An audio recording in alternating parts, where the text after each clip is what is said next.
Hello, and thank you for tuning into this week's episode of Behind the Curtain. I'm your host, Gio Battaglia, joined by a very special guest today. She is the definition of a hometown hype girl. She's a storyteller, a tourism advocate, radio personality, published author, and the creator behind one of Rochester's most influential local movements. It's Rock the City with Hope. Hope, how are you? Oh my goodness, what an introduction. Thank you. Did I leave anything off the list? I don't think so.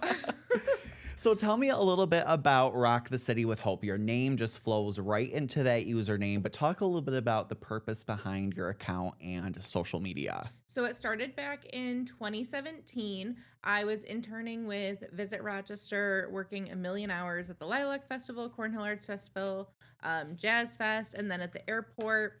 And when my internship ended, basically what I was doing the entire time was telling people things to do around Rochester. And when it ended, I was like, wait a second, I like telling people all the cool things going on. So my mom came up with the name Rock the City with Hope. And then my first video I ever did was at the #1 tourist destination in Rochester. Do you have any idea where that would be? #1 tourist in Rochester. I would have to say like Highland Park. No. Okay. It's the Pittsford Wegmans. Oh, okay. That's where everyone brings their friends and family when they come into town. All right. I can So, see that. From there, it's been 8 years. I just hit 1,000 posts that I've done on Instagram, but it's been, just years of sharing my favorite parts about Rochester. You just shell-shocked me with the fact that 2017 was 8 years ago. That is so crazy. And you said that you didn't start with a plan, just a camera roll full of those park pics that you had. Why do you think that resonated so strongly with people? I think what really happened is during COVID is when my account started to take off. When people could not travel, they were forced to fall in love with their hometown and be outside if they wanted to go do anything. So since then, it's definitely snowballed into something huge. Absolutely. That's so exciting. At what point did you realize that the account was no longer a hobby, but more so like a genuine movement? Was it during that COVID time? Yeah, I had an organization reach out to me for an ad, and I was like, well, I haven't been charging anyone. And they're like, well, we have it in our budget that we're going to pay you. So actually, we're going to pay you. And I was like, okay, pay me. Okay, this is cool. So yeah, since then, it's really been working to continue to find things for people to do. I post a lot of free things. I have a free things to do bingo on my website where people can go through and there's 25 different things that are all free to do throughout the year in Rochester. I just did a Christmas lights guide with my favorite houses and addresses around Rochester. And just continuing to find different things to do, especially when it's getting cold and gross outside. I know that it's a lot harder to advocate for people to love living in Rochester when the white stuff starts falling. So, Well, we have, I'm sure, Rock Holiday Village and all those are on the list of things to showcase. So it's not all, the slush of the snow and everything. Talk a little bit about how, for the people who are new to the city, they might look to you as a guide. But have you ever had someone that has seen your account and sort of fallen back in love with Rochester with the way you showcase it? definitely people who lived here. I've had people tell me that they have learned new things that they didn't know, had no idea were in Rochester, and a handful of people told me that they've used my page to convince their significant other to move back to Rochester. Like if they met in college out of state, they're like, actually, I think it's time to go back to Rochester. And they've DM'd me and been like, hey, your page helped me convince my boyfriend to move back to Rochester. I love that. How do you decide sort of what to showcase next when you are everywhere around the city? Is it time of year? Is it kind of just what's going on?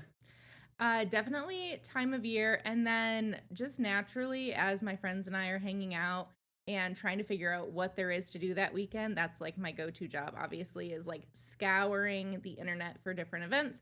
So going through and stalking Facebook events, seeing what's going on locally and trying to make a plan from there.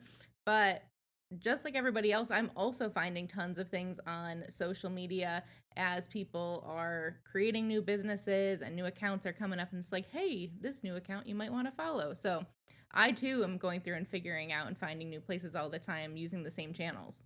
What has been your favorite thing that you've discovered throughout the process, or maybe a top 3?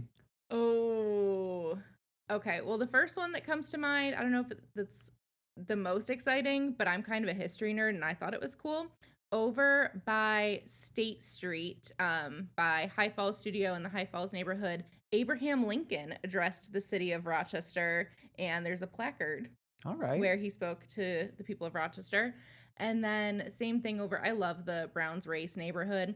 There's a building that burned down, and if you stand there, you can like perfectly see Jenny to one side, and then like the Kodak building is perfectly framed in its own little like real life picture frame. Oh, wow. So those are the first ones that come to mind that are little like secret off the grid.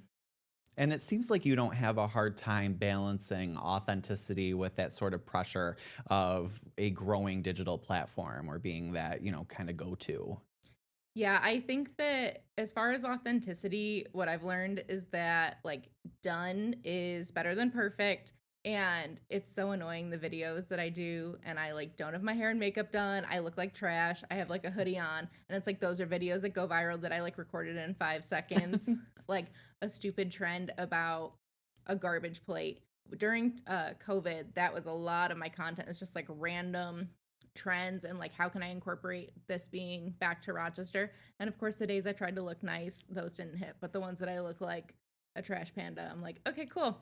It is always so funny how that works. I mean, there's love that goes into every post, but the ones that, you make sure every frame is absolutely perfect. All right, 4 views. And then the one that's like, it didn't take you as long as you just said is like just skyrockets. It's so funny how that works.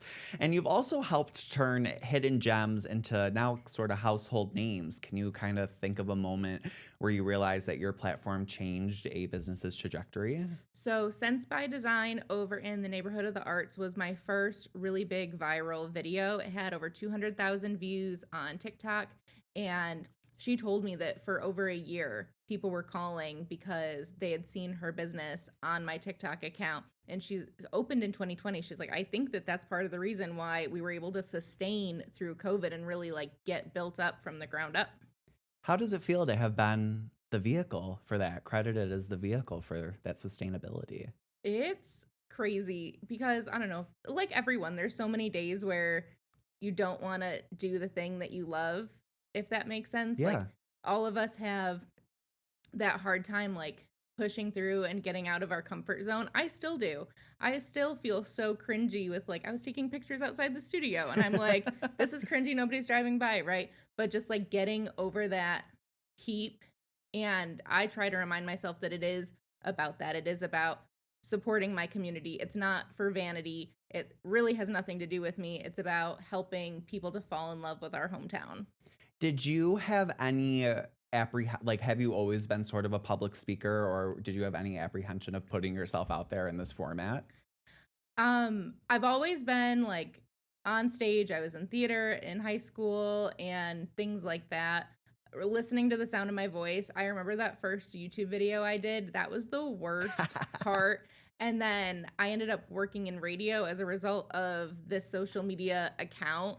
And I still get used to listening to my voice and not cringing. So it hasn't gone away yet. I love that. And with, the radio kind of spawning from this, you've also earned nominations and awards across media and business. Which recognition has meant the most to you and why? This year I was recognized as Woman of Excellence through the Rochester Business Journal. That one was definitely unexpected. And they did such a nice job talking about me. I was like, I don't know who you're talking about. I don't think it's me. Are you sure you have the right person? And then since joining 92.5 WBE, we were nominated for a CMA award. And I was able to go down last year to Nashville on behalf of the station to represent us. So that is something I never dreamed of, being able to think about wearing a gown on a red carpet to go to an award show like that. Do you claim the title of being the unofficial hype girl of Rochester? Oh, I'd like to claim the official. That's right. I love it. And, digital advocacy can be exhausting, as you said, sometimes, but always being on. So how do you protect your creativity and passion, especially when you've been doing it for such a long time? There's definitely a lot of downtime during the day. Like, I joke that we hit a certain time of the day and I have to go home, turn into a pumpkin, hang out with my dog. And I really try to make sure that my schedule is blocked off in a way that there is like isolated downtime, which is hard for people to do, but trying to go to work from like 4 a.m. to noon, and then run a business on top of that that goes until 9, 10 o'clock at night. There has to be like some structure of, okay, we're like turning off all the screens, we're going for a walk, we're doing something that has like nothing to do with technology for a little bit. Good for you for having and maintaining that balance during it, because it can kind of get lost in the sauce. I hate when people say that, but I just had to get it out. Is there anything you're working on behind the scenes that people don't see? Or is it pretty much out there? I do a really bad job of promoting my blog and blog posts that I've done. I've created different guides. I've got a Henrietta restaurant guide that features small local restaurants all throughout Henrietta. Somebody one time DM'd me and they were like, hey, what's a local restaurant in Henrietta? And I was like, it's all chains. I don't know what you want from me. And then I was able to make a list of 90. Wow. 90 restaurants, and just in Henrietta, that are small local independent businesses.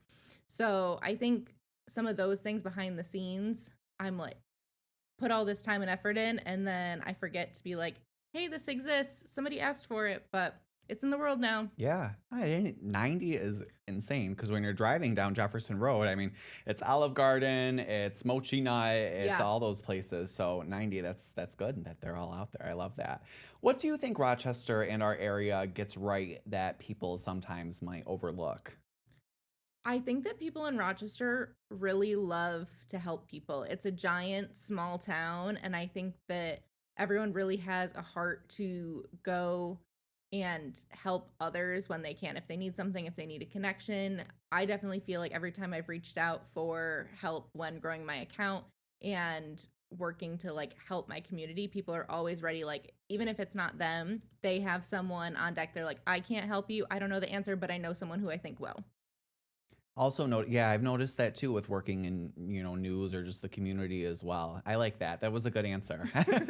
And if you could bottle the Rochester spirit into one sentence, what would it be? Maybe not kind of the helpful side of everyone, but maybe the scenery and the beauty of it all. Bottle it up into one thing. I mean, what more could you want? You drive 15 minutes, you're at a lake. You drive 15 minutes, you're in a hiking region. You drive 15 minutes, you're in the city in an urban space. You drive 15 minutes, you're on a farm. Like, everything you could possibly want is 15 minutes away. That's perfect. And I like that your followers feel like they can come to you if they need something that you might not have thought of, or like you said, might be in the works. What's the most meaningful message or DM you've ever received? I know people said that, their significant others were able to move out here because of some work, but any other fun stories or meaningful stories come to mind? Just the like helping solidify people move back. So whether they're like complete transplants and we're not sure where they wanted to go, but they wanted to go somewhere new, if they were offered a job maybe in Rochester and they're like, I don't know if like I want to move there, that people have been like, hey, I found your account and you're the reason that I'm moving to Rochester, which is crazy. For sure. All right, let's get into a little bit of fun stuff. Okay. Mirror selfie worthy bathrooms. What is your current reigning champ in Rochester for those pictures? Ooh, I love the Swan Dive bathroom. You got the flamingos in there.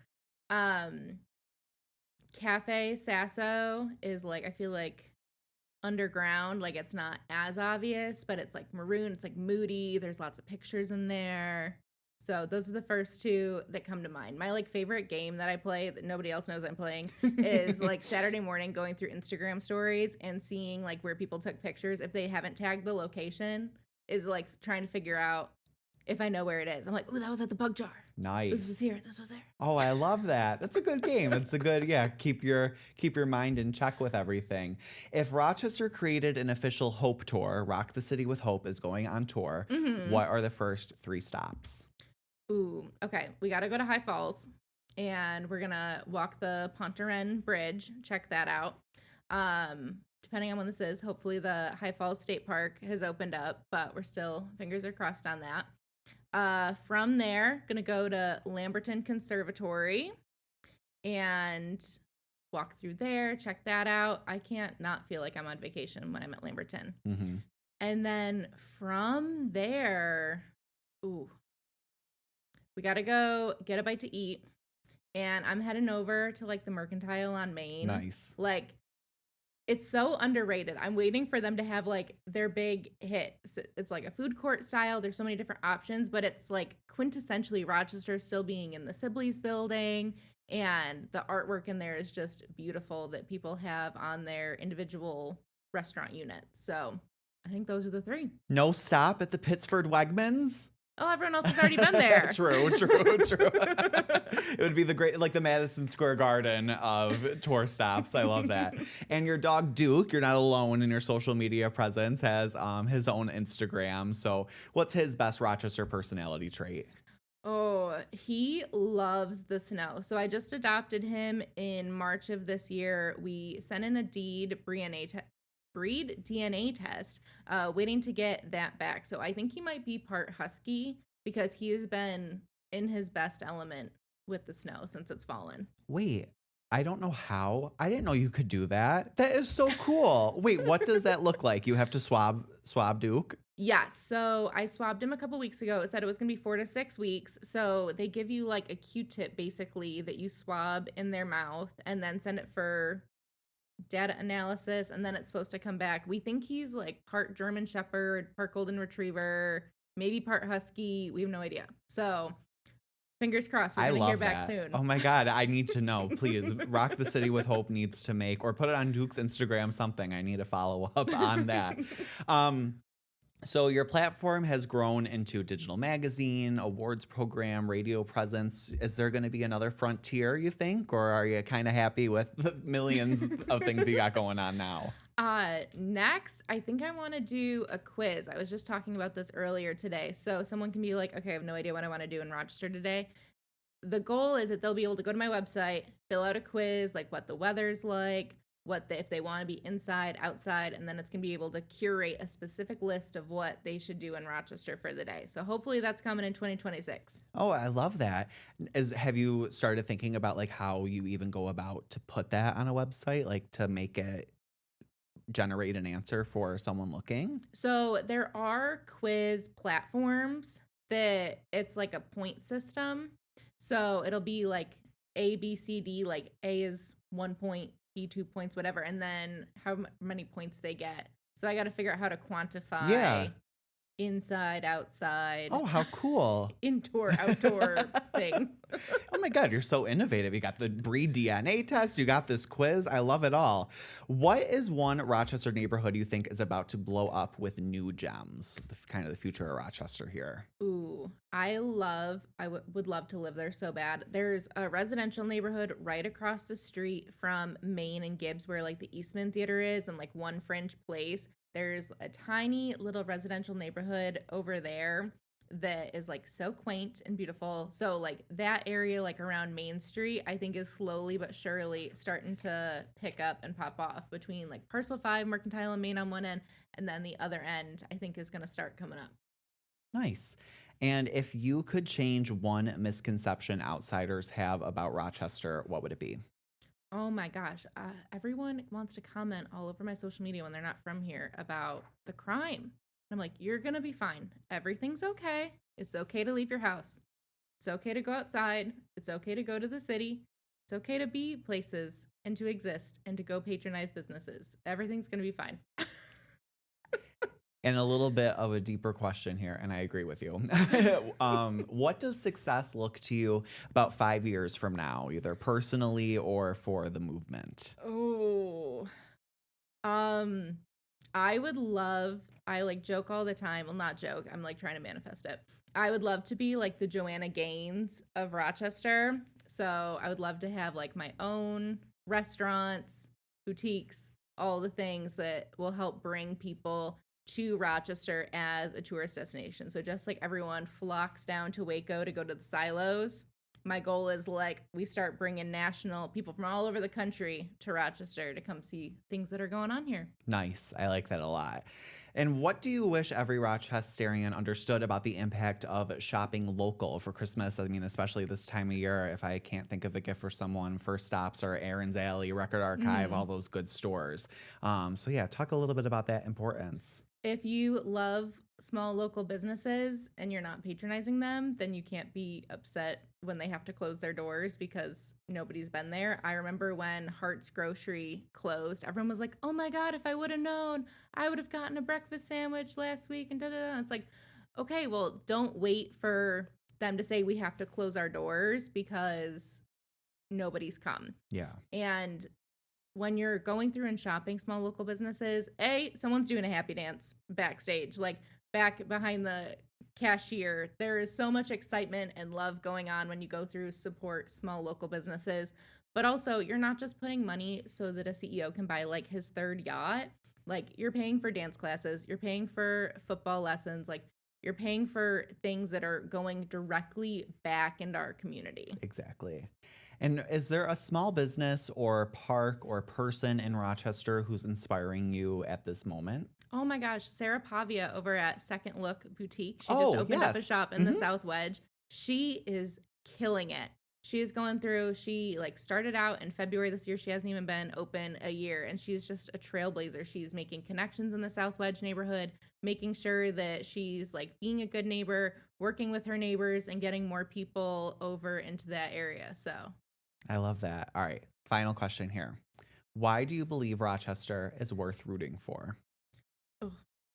I mean, biased because I live here, and it really started out as like, okay, if I have to live here, because I went to MCC, I was like, if I have to live here, I got to find something cool to do here.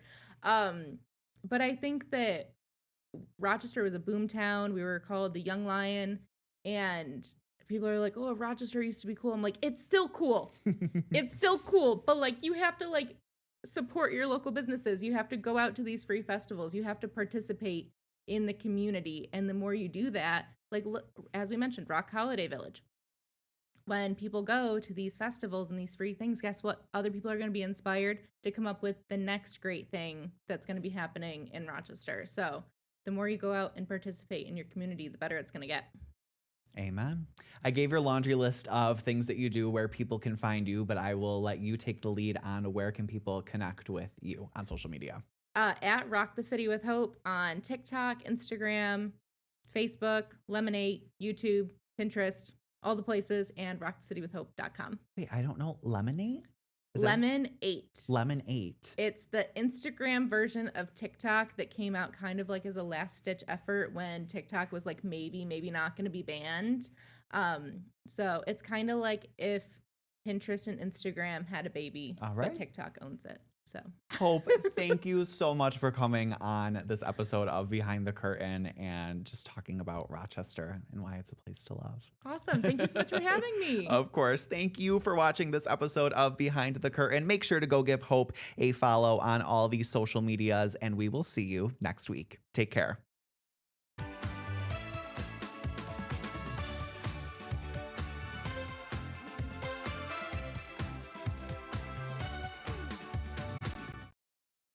Get the Rochester First streaming app today for everything you love from News 8 On Demand, plus exclusive shows you won't see anywhere else. Search ROC and download for free on Roku, Amazon Fire, and Apple TV.